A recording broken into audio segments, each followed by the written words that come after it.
두둥 2022년 오늘이 며칠이냐 잠깐만 며칠이지? 7월 28일입니다 7월 28일 목요일. 지금은 7시 42분 야간 수업이 개장되었습니다. 오늘에서야 알았는지 그 전부터 알았는지는 모르겠는데, 조금 이제 좀 주위에 잡소리가 좀 많은 지역이라 조용하게 하려고, 요즘 낮에 손님이 별로 없잖아요. 낮에 할까 하다가 밤에 해야지 했는데 매미 때문에 어우씨 장난 아니네. 매미가 지금도 우네요. 미쳤어 쟤네들. 야행성이야? 뭐야? 그래서 어쩔 수 없이 해야 될 것 같아. 오늘은 딴 거 아니고, 그리고 곰탱이가 아파요. 얘가 열이 많아. 북극곰인데 더위 타고 있어 지금. 그래서 조금 쉬라고 했어요. 쉬라고. 안타깝네. 북극에도 못 가고. 자, 오늘은 지난번에 제가 카페에 올렸던 거, 잠깐만. 자, 저번에 카페에 올렸던 거, 리토스 병증 검사 결과. 제가 해마다 몇 개씩 샘플, 지금은 어느 정도 데이터가 다 있어 가지고 특별하게 되게 자주 저기는 안 하는데, 그래도 가끔 어떤 다육이나 선인장이나 리톱스, 일반 에케베리아 다육이 포함 병에 걸렸을 때 제가 이제 시료로 샘플을 맡겨서 연구소에 따로 이제 검사를 의뢰를 하거든요. 그렇게 해가지고 검사 결과를 이렇게 알려드리곤 하는데, 좋죠. 카페에도 예전 자료가 있거든요. 이거 누가 공짜로 이렇게 알려줘, 그쵸? 되게 좋죠. 좋은데 요즘에 잔소리를 안 했더니 좋아요도 없고 구독도 없고, 뭐야 지금 언제 30만 명 언제 가겠어. 그렇죠. 좋아요는 좀 눌러주세요. 구독자 수는 1000명만 넘어가면 돼. 1000명만 넘어가면 되는데, 제가 이게 좀 판매용 상품을 같이 올렸으면은 훨씬 더 빨리 진입을 했을 건데, 지금 잠깐만 몇 명이지? 2월 달에 했으니까 2, 3, 4, 5, 6, 7 6개월인데 몇 명이더라? 741명.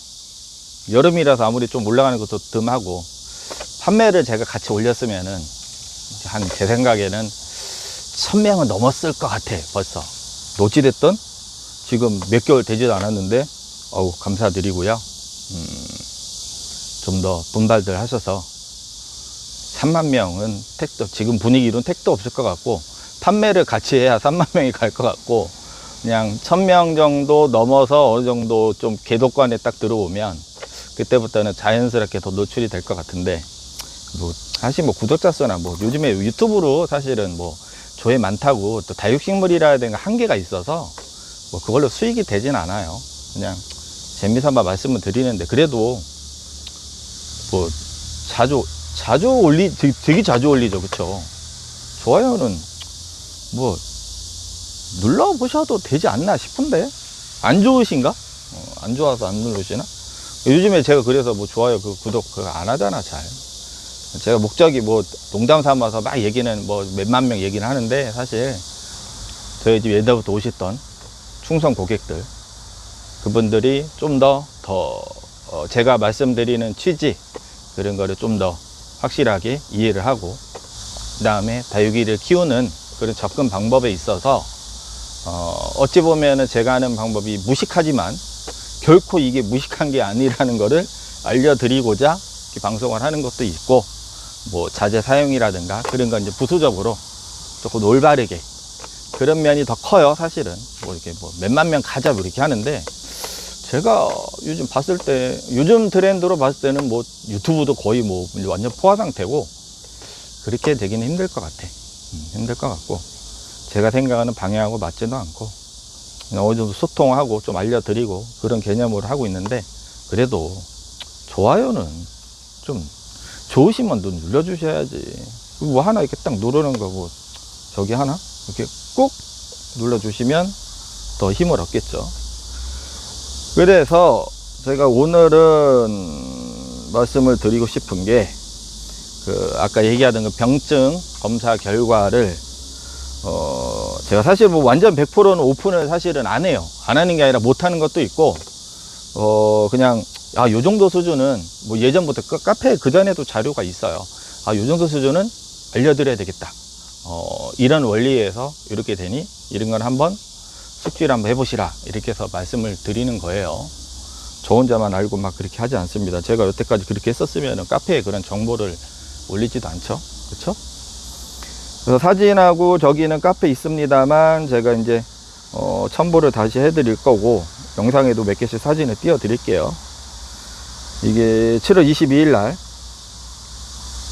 선인장 일부랑 요번에 이제 연구소 갈 때 선인장 일부랑 TM에 이제 열화 현상 비슷하고 이제 짓물르는 거 그런 거랑 그 다음에 리톱스 물러가는 거 제일 흔하게 이제 발생하는 그런 거를 샘플을 가져가서 이렇게 보이나? 가져가서 검사 결과를 받은 거를 전에 이제 연락이 왔는데 제가 조금 늦게 올렸습니다. 보다가 글 읽으면서 같이 이렇게 풀어 나갈게요. 쉽게 이해하시기 쉽게. 그리고 참고로 식물의 세계는 워낙 무궁무진해서 절대 일반화 할 수가 없어요. 여기서 제가 의뢰를 한 검사 결과에서 무슨 균이 나왔다, 무슨 병이다 이렇게 하는 게 이게 리톱스가 이게 다 이 병이야? 이렇게 단정을 짓거나 일반화하지를 않습니다. 이 샘플의 병원균을 동정을 하고 검사하는 결과에서 나왔다는 것이지 이거가 하나가 전부 다 전체가 일반화가 될 수는 없어요. 하지만 요번 결과도 마찬가지로 보시면 제가 여태까지 말했던 패턴하고 상당히 유사하게 검사 결과가 나왔습니다. 그리고 또 어떤 균인지 알아야지 식물을 잘 키운다 절대 아니고요. 아까도 일반화할 수 없다고 했지만 우리 눈에 보이는 게 전부가 아니고 요번에도 제가 생각했던 여태까지 수년 동안 생각했던 그런 병증에서 보기 좋게 제가 틀렸어요. 근데 그게 중요하진 않아. 왜냐면 처방을 할 때 거의 같이 엮여 들어가는 거라 그게 중요하진 않아요. 이게 무슨 병이래 그거를 너무 접근을 안 하셔도 돼. 자, 시작해 보겠습니다. 좋아요 누르시고 해요. 그냥 좋잖아. 선인장하고 제가 이제 올린 거 선인장하고 TM은 다음에 다시 설명드리고 우리 리톱스 시료 이게 이제 사진에 첨부를 해드릴 건데 이게 펄비셉스 같은데 펄비셉스였고 이게 이제 주로 리톱스 키우시는 분들이 자주 걸리는 지금 이제 코노피툼으로 예를 드릴게요. 뭐 같은 메셈류 거의 뭐 작용하는 거는 원래는 비슷하니까 재밌는 게 이렇게 지제부 그러니까 흙하고 식물이 딱 이렇게 맞닿는 부분이라고 생각하시면 돼. 지제부 그 정도는 매니아 분들이라면 알아두시면 되게 좋아. 이해도도 빠르니까. 지제부 그 부위가 이렇게 물러지죠. 물러져서 픽 쓰러져. 지금 얘도 보시면은 한쪽이 물러가면서 리톱스가 이렇게 있으면 한쪽이 점점 물러가는 현상이죠. 그거를 들고 연구소로 가서 검사가 나왔는데 여기에서 제가 개인적으로 병증을 모잘록병이 아니라 모잘록병으로 추정을 했지만 이렇게 써 있는데 왜 모잘록병이라고 했냐면요. 그러니까 지금 처음 들어보실 거예요. 이거를 꼭 아셔야 되는 것도 아니에요. 제가 그냥 이쪽을 하도 파고드니까 이제 모잘록병까지 제가 알게 된 것이고 리톱스가 물러가는 그런 증세가 일반 작물에서 모잘록병하고 되게 흡사해요. 그 지제부 이렇게 아까처럼 땅하고 흙하고 딱 맞닿는 그 경계선이 휙 꺾여 넘어가. 상당히 비슷해서 저는 모잘록병이라고 추정을 하고 그렇게 대응을 했다기보다는 이것도 이 다음에 또 얘기가 나올 거지만 곰팡이성 질환이구나. 저는 이제 그렇게 인식을 하고 관리를 했어요. 그래서 여기 지금 결과물에 시료 분석 결과 해서 접수년을 6월 17일 있고, 결과 요약, 리토스 시료 한 점에 대한 시료 분석 결과는 다음과 같습니다. 시료의 병반 부위를 1차 확인한 후 병반 부위를 채취하여 현미경으로 균제 및 해충을 확인하였습니다. 시료 내 병반을 확인한 결과 식물체에 제피곰팡이병을 유발하는 균주인 보트리티스, 이렇게 있는 거 맞지? 보트리티스 SP라는 제피곰팡이 균주가 나왔습니다. 이렇게 나왔어. 이렇게 나왔는데, 이게 무슨 소리냐면, 말 그대로 제피곰팡이가 나왔다는 거예요. 그냥 크게 넓게. 제피곰팡이가 발견이 됐는데, 아까도 말씀드렸지만, 제피곰팡이 때문에 죽었어. 그런 것보다, 요게 이제 그 물러가는 부분을 동정을 해서 검사를 해봤더니, 그 보트리티스라는 그런 균이 나왔다는 거죠. 그래서 이것 때문에 죽었을 확률이 크다는 거죠. 아까도 말씀드렸지만 일반화하지 않습니다. 그런데 이게 이제 모잘롯병이라고 하는 거랑 아까랑 제피곰팡이랑 다르잖아요. 근데 이게 같다고라고 한 표현은 좀 그랬지만 또 같은 곰팡이성 병이에요. 제가 지난번에도 항상 이게 영상 가끔 찍을 때 말씀드릴 때 다육식물, 일반 식물도 마찬가지고 세균성 모름병보다는 곰팡이성 병에 더 많이 걸려서 죽는다 했잖아요. 또 토양전염병도 마찬가지고. 그래서 약 방제를 할 때 세균성, 우리는 이제 그게 있어. 약간 무름병 하다 보니 무름병에 좋은 약은 마이신, 항생제 이렇게 돼버린 거예요. 이게 인식이 전부 다 인식이 이렇게 돼 있어. 그게 아니라고 말씀을 드릴 수는 없지만 병이 우리가 다육식물이 주로 죽는 원인을 조사를 해보면 곰팡이성 질환이 대부분이라는 거죠. 그러면 곰팡이성 질환이 물러가냐? 맞아요. 물러지는 병세가 세균성 질환도 있지만 곰팡이성 질환인 거야. 쉽게 말씀드려서. 그래서 약을 칠 때도 항상 무름병은 마이신 이렇게 돼버리니까 그게 퍼졌지만, 제가 이거를 카페에서 몇 년 됐죠. 제가 그 항생제 마이신을 안 쓰는 이유가 이런 이유 때문에. 그러니까 눈으로 봤을 때는 물러지니까 세균성 저도 처음에 이렇게 생각했죠. 물러지니까 무름병이라고 했으니까 무름병 하다 보니까 무름병에는 마이신이 항생제가 효과가 좋아. 배추 무름병도 항생제가 많이 들어가고 이쪽 계열의 약제가 들어가고. 그런데 자료를 받고 공부를 하고 이렇게 하다 보니까 이게 아니네. 세균성 질환이 아니라 곰팡이성 질환이네. 대부분 물러지는 원인이. 그래서 제가 웬만하면 농약 집에서 가정이라든가 취미생활 하시는 분이 그 화학적 방제, 관행 방제, 일반 농약보다는 그냥 친환경 자재를 쓰시더라도 무난하다라고 내린 결론이 이제 이런 거예요. 이런 거. 그래서 여기도 써 있는 게 지금 제가 써놓은 거 추가로 이제 그 내용 말고 이제 제가 추가로 이제 그 검사 결과 요약은, 그러니까 결과 요약이 제가 말한 게 아니라 연구소에서 말하는 그 연구소가 선인장 연구소 아니에요. 제가 이제 다른 기업체 사설 그 기업체에다가 의뢰를 한 거예요. 선인장 연구소에서는 아마 개별적으로 이렇게 하기 힘들어요. 저도 옛날부터 몇 번 의뢰를 했지만 이게 막 1대1로 막 그렇게는 좀 힘들어. 근데 사실 그게 의뢰를 한다고 몸 병인데 그게 사실 중요한 게 아니에요. 중요한 게. 그래서 결과 요약, 제피곰팡이병인 보트리티스 SP는 다습할 때 발생하는 병해로서 다량의 분생포자를 형성하기 때문에 발생의 확산이 빠릅니다. 아침 저녁으로 일교차가 클 때 환기가 부족할 경우 다 발생하기 쉽기 때문에 과습에 주의하셔야 합니다. 그러니까 이게 사실 그냥 똑같아. 사실은 뭐 세균성 모름병도 마찬가지고 무슨 뭐 줄기썩은병, 지하부 줄기썩은병, 뭐 탄저병 다 똑같아. 그냥 과습, 그다음에 뭐 온도차, 뭐 아무튼 통풍 내내 똑같거든요. 내내 똑같은데 우리는 다 하고 있잖아. 누가 여태까지 통풍 안 시키고 다육이 키워, 그죠? 뭐 선풍기도 틀어주고 문도 활짝 열어놓고 하시잖아. 그런데 우리가 아무리 운동을 하고 뭐 해도 뭐 암에 걸릴 수도 있고 감기에 걸릴 수 있는 것처럼 마찬가지예요. 야, 이렇게 다 했는데 안 돼. 나는 이렇게 다 운동 다 했는데 감기도 잘 걸리고 뼈 이상도 있고 딱 그래. 그러니까 이게 어쩔 수 없는 부분이라는 게 있다는 거죠. 그게 우리는 노력을 했지만 최선을 다했지만 약간 불가항력적인 거 그런 게 있다는 거죠. 그런 뜻으로 말씀을 드리는 거고. 그래서 제가 이제 추가로 제가 이제 글을 이제 밑에 써놓은 게 현실적으로 써는 게 현실적으로. 이거는 연구소의 의견이고, 연구소에서는 이제 그렇게 말씀을 해주실 수밖에 없는 것이고, 우리 현장에서 그럼 어떻게 해야 되느냐. 그래서 마찬가지로 세균성 질환의 약제보다는 곰팡이성 질환이 효과적인, 제 얘기예요. 제 얘기고, 친환경자 재료는 제가 이제 권해드린 게 다스하고 높이니까 권해드리죠. 실제로 저희는 그것만 사용하고 있고, 항생제 마이신을 사용하는 지가 몇 년이 됐습니다. 안 냈고, 일반 화학적 방제, 다른 곰팡이성 질환의 화학적 방제도 안 하고 있습니다. 해서 지금 저희가 리톱스라든가 코노라든가 말씀을 드리면 솔직히 물러서 죽는 게 별로 없어요. 별로 없고, 그게 뭐 치명적이거나 그런 것도 별로 없어.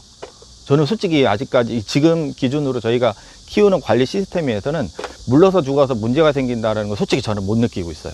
못 느끼고 있고, 그 다음에 이거는 지금 리토스만 해당하는 게 아니에요. 일반 다육이도 똑같은 거예요. 제피곰팡이균이 나왔고, 제가 모잘록병이라고 추정하는 형태로 증상이 나왔지만 일반 다육이도 똑같이 곰팡이성 질환이 걸리는 거야. 그래서 제가 여기다 써놓은 게 이제, 하지만 이런 병원균이 나왔다고 해서 100% 원인이라 볼 수 없으며 감염 부위를 채취하여 병원체가 나왔다는 의미이므로 이런 병증은 모두 제피곰팡이다라고 일반화하지 않습니다. 이게 되게 중요해요. 우리는 뭐든지 내가 내린 경험, 그 다음에 나의 이제 뭐라 해야 되나, 뇌피셜. 저도 조금 주의를 많이 하는데, 이런 뇌피셜이라든가 그런 거에서 많이 좌우지돼.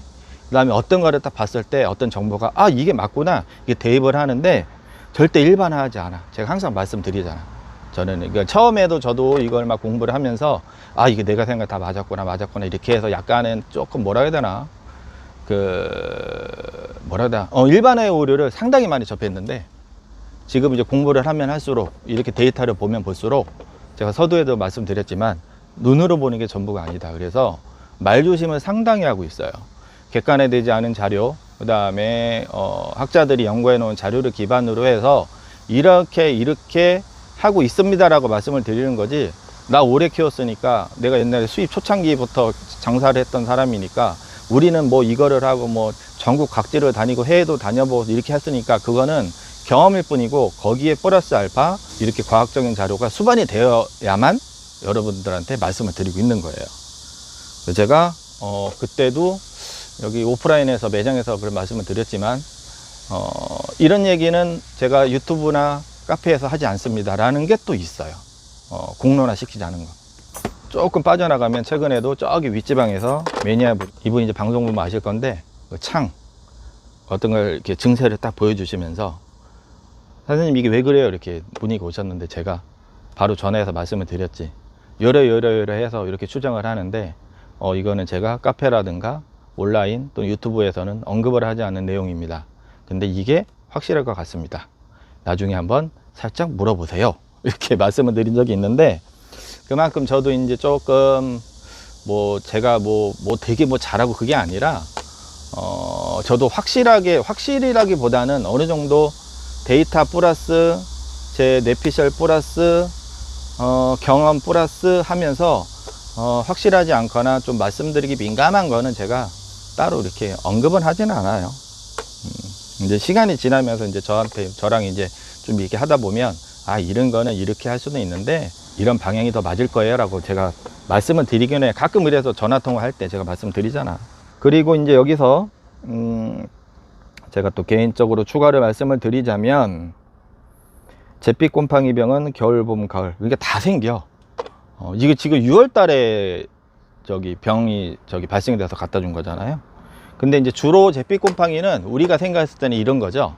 말 그대로 잿빛에 특히 겨울에 저온일 때 저온에 물 딱 주면은, 특히 라우이 같은 거, 제가 그래서 옛날에도 카페에서, 아, 라우이는 나는 겨울에 크기 힘들어요. 그러니까 하우스가 조금 고온으로 관리가 잘 안 돼서 물 한번 주면 그 아랫잎, 지제부 딱 맞닿는 아랫잎에서 곰팡이가 막 슬잖아요. 그게 이제 제피곰팡이 주로 이 검은색의 막 포자가 막 형성이 돼요. 아실 거야.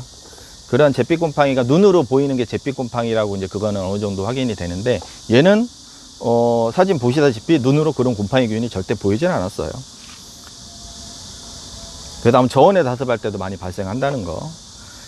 그리고 여기서 또한 제가 카페에서는 지금 글은 제가 카페에서 제가 이제 따로 추가로 설명을 드리는 거예요. 곰팡이성 질환이 원인이 되지만 해충의 흡습으로 감염이 되는데, 리톱스 코노피튬 등 메셈류는 깍지나 응애 등 지상부에 발생하는 빈도보다 지하부 뿌리에 발생하는 깍지 친구들, 제가 이제 그 영상에도 가끔 이제 초반에는 많이 올려드렸죠. 그 지하부 발생하는, 엄밀히 말씀드리면 우리나라 해충에 제일 권위 있는 박사님께도 제 자문을 받아봤는데 솔직히 정확하게 나오진 않았고, 농진청 저쪽에 그 연구사님들도 이게 뭐지? 이런 식으로. 우리는 그냥 깍지라고 말씀을 드리잖아요. 얘가 지금 제가 이제 깍지가 우리가 일반적으로 땅 밑에 있다가 기어온다고를 알려져 있죠. 근데 그런 것보다 지재부 쪽에 있다가 나타나는 애들은 대부분 지상부, 그러니까 맞닿는 부분 줄기부터 쉽게 이렇게 말씀드리면, 창이라고 하는 아가보이데스, 크니까 이렇게 말씀드릴게요. 여기 지재부 땅 박힌, 땅 맞은 부분, 목 부분, 거기서부터 발생하는 애들은 주로 위에만 놀아 여기 숨어 있고요. 근데 지하부에서 발생하는 거는 완전 좀 달라요. 형태도 달라. 멀리서 보면 희끗하니까 깍지고 막 이렇게 생겼지만, 이거를 박사님들한테 자문을 받아보면 정확하게 의견이 아직 안 나왔어요. 근데 깍지 수준으로 방제를 하시면 돼. 복잡하게 생각하지 말자고. 제가 깍지 친구라고 표현을 가끔 해요. 이게 지금 메셈류나 지금 일반 선인장이나 다유도 똑같이 그게 생기지만, 리투스나 코노 이런 메셈류는 특히 지상부보다는 지하부에 많이 생겨. 근데 예전에 제가 지상부에도 엉뚱한 게 생기는 것도 봤어. 방제를 전혀 안 하시는 분들은, 그냥 키우시는 분들은 지상부에도 별게 다 생기더라고요. 어찌됐든 뭐 1년에 한두 번이라도 의무적인 방제, 살충제라든가 살포를 하시는 분들은 지상부에는 별로 피해가 없고, 주로 지하부, 그러니까 아까처럼 뿌리 딱 박힌 그 부분에서 얘네들이 딱 씹는단 말이에요. 뿌리 타고 막 이동을 하거든요.